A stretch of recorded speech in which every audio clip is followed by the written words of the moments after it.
Do illegitimate children have right to inherit property? What are the property rights between a legitimate child versus an illegitimate child?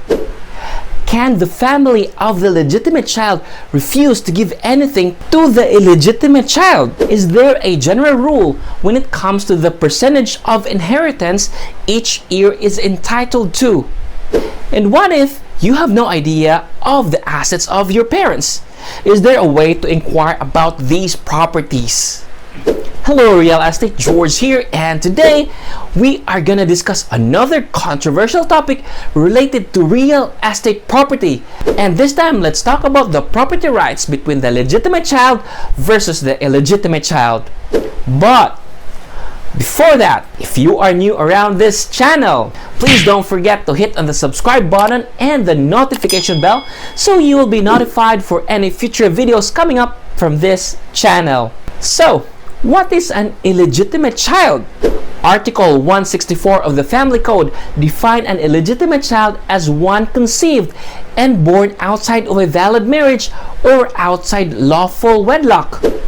Illegitimate children are generally classified into two groups. The first group are natural, were actual or by fiction, meaning a fact assumed or created by courts, were those born outside of lawful wedlock of parents who at that time of conception of the child were not qualified by the impediment to marry each other. The second type are the spurious, whether incestuous, adulterous, or illicit. And a legitimate child is that whose parents are married. And to answer these questions, let's go to what is stipulated in the law. And our Philippine laws provide for the rights of the children, both legitimate and illegitimate, to inherit from their parents. And this is where the term legitim comes in. Legitim is the portion of the property left by a deceased parent for their children.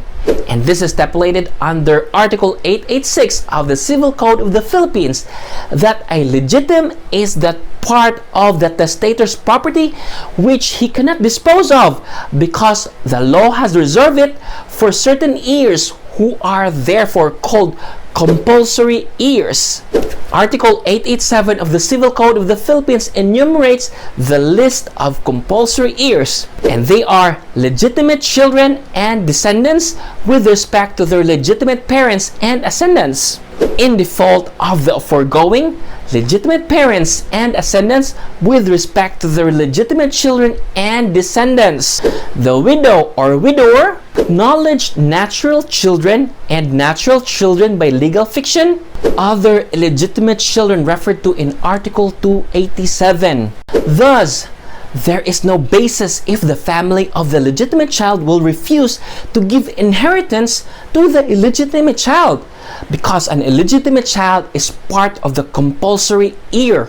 And with regard to the percentage of inheritance, it is important to note that the law also provides for the size of the share to be received by an illegitimate child compared to the share of a legitimate child. Article 895 states that an illegitimate child shall receive a share equivalent to half of the share that will be received by a legitimate child, who in turn shall receive a share of half of the value of the whole legitim. Example: if the total value of the legitim left by a deceased is 10 million pesos, a legitimate child shall receive 5 million pesos from it, while an illegitimate child is entitled to only 2.5 million pesos, which is half of the value received by a legitimate child. As a general rule, illegitimate children get 1/2 of the share of a legitimate child.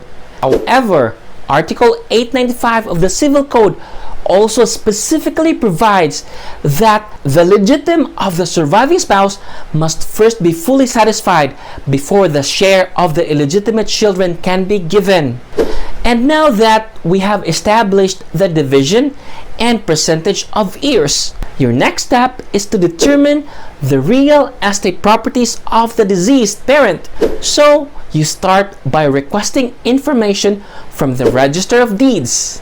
And you need to have basic information such as the transfer certificate of title number and its location.